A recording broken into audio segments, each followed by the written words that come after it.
It is easy to say bureaucracy is enemy number one of Modi. To be responsible, I must establish, or better still, allow B to prove why so. While doing that, the story must demonstrate how much you, the taxpayers, and the poor are affected. You analyze the points covered here. That will tell you why Modi is forced to warn bureaucrats not to spoil his second term. Let us start with a query. Do you think your government will stand a guarantor for your private loan? It stood for some of the loans of infrastructure leasing and financial services, a systemically important company. Nice phrase. Systemically important. Then, why have systemically non-important ones? Taxpayers, this is the problem. On conceptual ideas of bureaucrats, why poke your nose? Just and shut up. Okay, ILFS is systemically important. So, after being sponsor for its loans, did government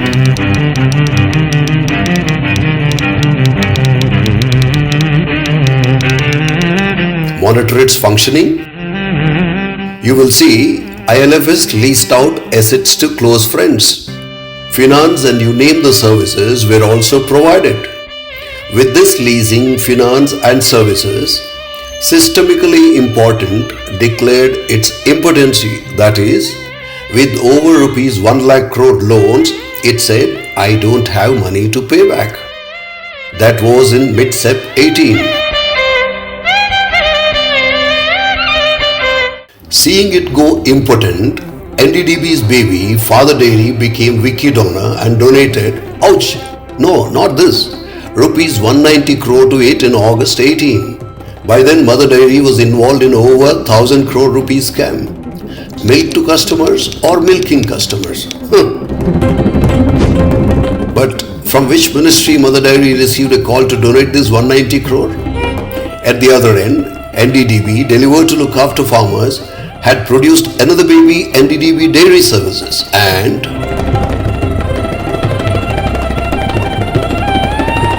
NDDB recently told B of Jharkhand to get lost. To the whistleblower, shut up, no pay. This in short is the story of all PSUs and PSU banks. Naturally, word privatization is a big no-no. A story on PSUs? To understand B's dedication to nation, you take DHFL and ILFS, both private and systemically important. Both defaulted on loan repayments. DHFL was put to liquidation. ILFS was adopted as government baby. Bureaucracy loves babies. No, not the process. Why this adoption? There lies the real story. Look at press release of 1st October 18 of Finmin to take over ILFS. Pure piece of art. Government is committed to arrange liquidity from financial system so that no more defaults take place. Assets of ILFS exceed liabilities. Then why not liquidation? Doesn't government have other bigger challenges as it is? The same note said ILFS mismanaged borrowings in the past. ILFS didn't have government nominee, then who told B about the past? If it knew, being the guarantor for loans, why it slept? There is significant liquidity gap between liabilities and revenues. But the note started with plus.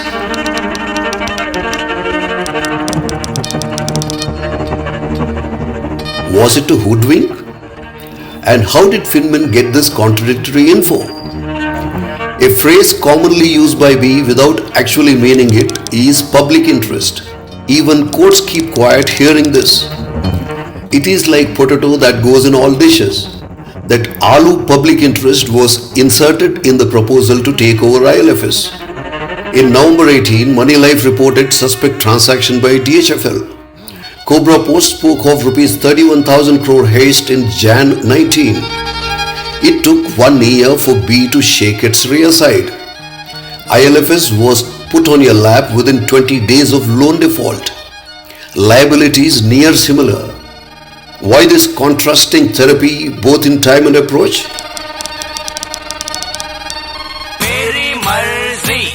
But let's keep DHFL for comparison.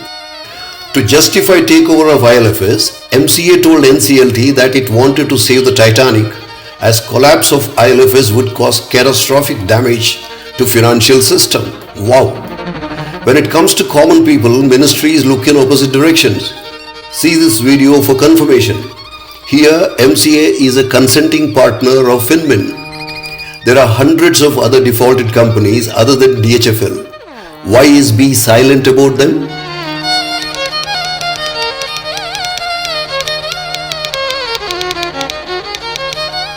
Consider bureaucrats to be brilliant, policy makers of nation.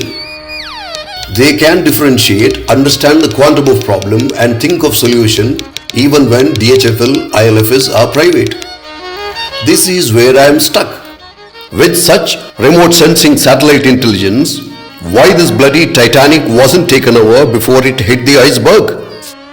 Or did the bureaucracy want first-hand experience of the thrill of hitting the iceberg? Recollect B's commitment of arranging liquidity to save ILFS. With the liquidity, why has it not addressed huge NPAs pile-up? Or is the B also wanting to enjoy the pleasure of economic slowdown? Ideally, best auditor minds should have taken over ILFS board. But serving next bureaucrats fill it. This is where Modi put a spoke in B's cover-up plan. He airdropped Mr. Kotak to head the board. With that, forensic audit and SF5O investigation started. These news lines tell us a partial story.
Have SF5O, MCA or ED found any evidence of wrongdoing by the B?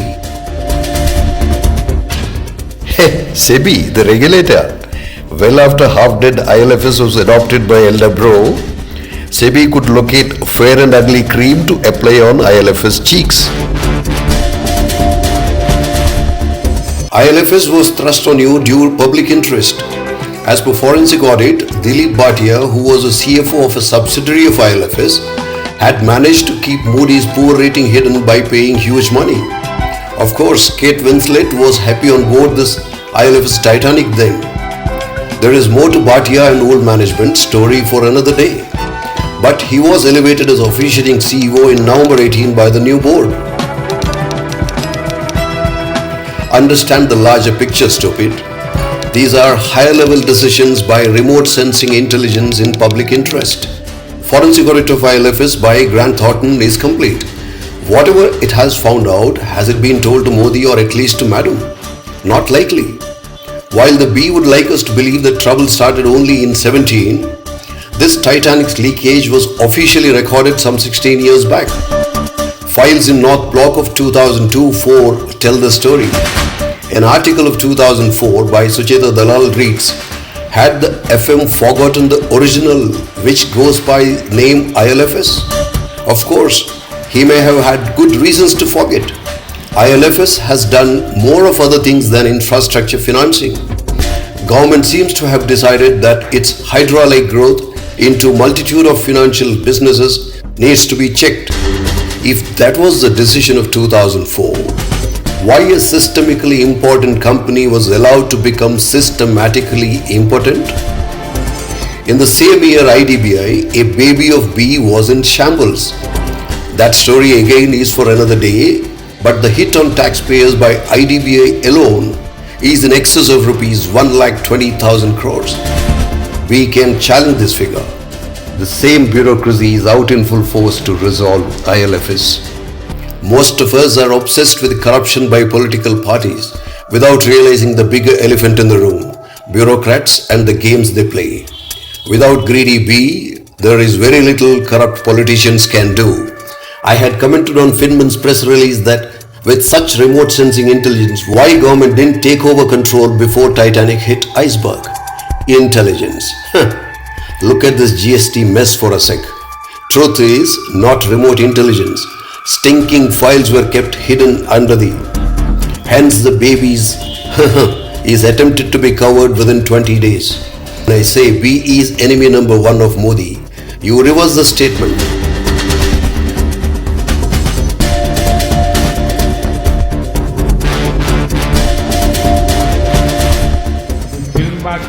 When Mr. Kotak opened the cupboard of ILFS, he counted some 348 babies, separate companies.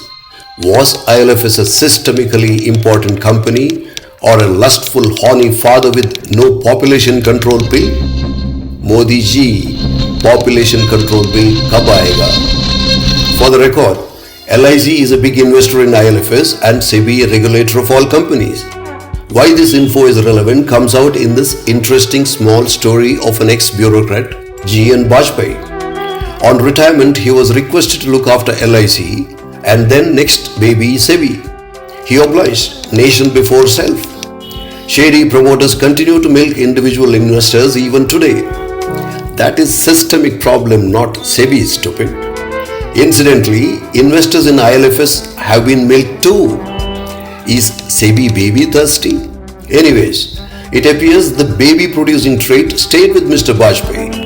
A private baby was born when he was taking care of SEBI. Intuit Consulting. It must be to protect small investors. Baby specializations, corporate governance, financial products, allied services. When it was turn of another retired bureaucrat to take care of baby SEBI, a chair in the boardroom of King of Good Times Airlines was waiting for Bajpayee. Since this mini Titanic Kingfisher was sinking, Mr. Mallya hired a consultancy firm to manage loans from public babies. Okay, PSU banks. Now don't even guess the consultancy firm. It is said by then Mallya had no collateral to give, so the banks accepted Kingfisher undergarment as guarantee for the loans. Now guess which bank was first to grab the chaddies? The same one which has put topis on us for over rupees 1,20,000 crore. Chaddies to banks. What did Intuit Consulting get? Crisp notes, real money. Little later, Mr. Bajpayee detached himself from Good Times and jumped out of Mallya's Titanic when it hit the iceberg. Sailboats in safe harbor. Mallya is a fugitive and fraudster in the eyes of the nation. And Mr. Bajpayee kindly accepted the request from Modi government to join the new ILFS board in 2018. Smart guy. No, good people don't say what the Understand the larger picture. Financial system, infrastructure, Titanic, economy had to be saved from financial catastrophe. Now conclusion of this small story, such an untiring ex-bureaucrat suddenly felt tired and quietly resigned the new post in couple of days. Please don't go. Lutyens' little birdie told me there is a link to his exit to a nudge from PMO to Finman. Remember, LIC investor in ILFS. He took care of LIC not long ago, and LIC people are in trouble. This investigation due Modi is also outside the syllabus like Uday Kotak in the board. Otherwise, it was supposed to be sailboats and safe harbor for all. Next, government has quietly paid up 25 crore rupees sovereign guarantee to ADB and KFW of Germany for the loans ILFS had taken. Ms. Suchita Dalal writes, government guarantees once again expose how closely the ex-CEO Parth Sarathi-led cabal worked with network of compromised IAS officers to run an organization that had best of both the worlds, the power of a government and the money of private sector. Old management made merry even as Titanic sank. Government may have to shell out another 250 crore of your and my money as guarantee if you want to believe these numbers. If the headlines related to investigation told us partial story, it unravels further now. So-called forensic audit by Grant Thornton misses some critical points in unearthing full story. The new board reluctantly submits its fifth progress report to government, which conceals more than it reveals. It looks like about rupees 60,000 crore plus will be a hit on us due to ILFS fiasco. You are aware, in resolution cases, shareholders receive leftover money. Fifth progress report is silent even after 10 months on the claims made by investors of Grant Thornton. That could be another shocker. Result? Protracted litigation against government. Last year's loss is another rupees 22,500 crore. New board had hired 3 expensive consultancy firms for restructuring advice. Progress report doesn't mention about any advice from these consultants. ED conducts raids in 12 places after a year. Who's putting up speed breakers? Who had deep links with dubious ILFS? Now let me introduce an institutional investor, 8QA, to complete the story. It had funded water projects in Tirupur of ILFS. I am cutting out the details here, but it was probably the first to figure out dubious dealings of ILFS. In the last decade, after failing in its fight with old management, it had petitioned to RBI, CLB, MCA, FinMin, Madras HC and even Supreme Court. It also appealed to Kottaklett board in June 19. As per Money Life, the new board has done a damn good job of ignoring the appeal of 8QA so far. The fact, all were in the know, but everyone was pretending to be unaware of this brewing poisonous concoction while some pockets grew thicker by the years. No wonder one of Sucheta's article is aptly titled, "For a minute, leave aside my bluster. RBI governor still talks in terms of future tense after 14 months. Last year through FinMin's press release, we were slapped cow dung on our faces. What RBI governor quietly tells now is more telling. NBFCs are still to absorb systemic shock due defaults by ILFS and resultant liquidity crunch, now demonstrated by a subsidiary of ILFS.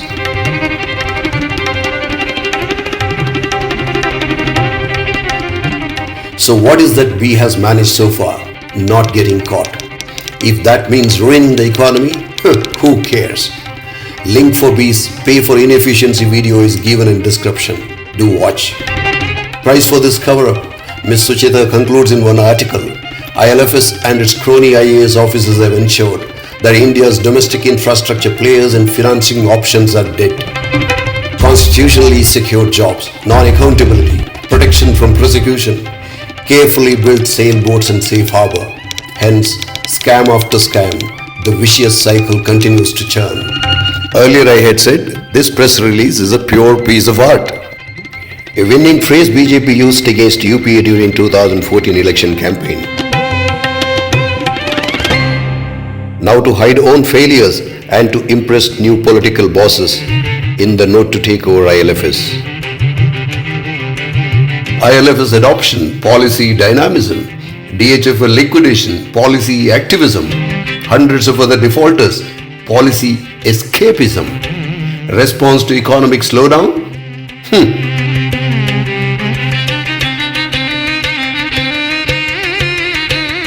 Policy jingoism. Now you mix up that potato public interest with these policy khichdi. Your policy potato payasam is ready.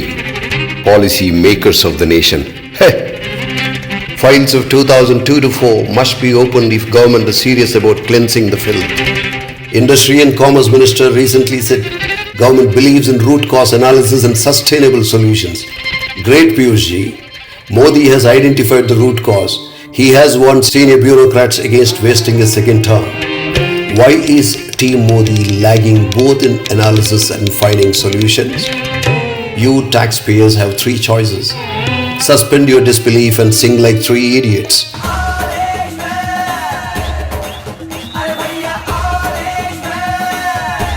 Or throw up your hands but don't say. Alternately, share this video for maximum people to watch. Also tweet to PM Modi. It won't even take 5 minutes of yours. Subscribe to the channel if you haven't. Bureaucracy can't wait to tell you a new story. Scroll down cell phone screen and comment here. A small reciprocation for a friend. Videos reach more people when community discusses about the subject. To overcome the challenge of dysfunctional bureaucracy covered in the last video, Part 14 of Constitution has to be amended. In that Article 311, accountability for non-performance and incompetence has to be brought in. Modi ji, are you listening?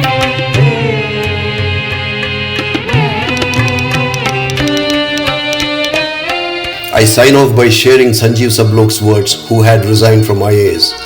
Such is India's fate, to be ruled by either totally corrupt or totally arrogant senior bureaucrats who are never accountable for anything they do in their life and are ruining India through their total arrogance. A parting shot. Who pays when you make a mistake? You do. Who pays when government makes a mistake? Still you. Jai Hind.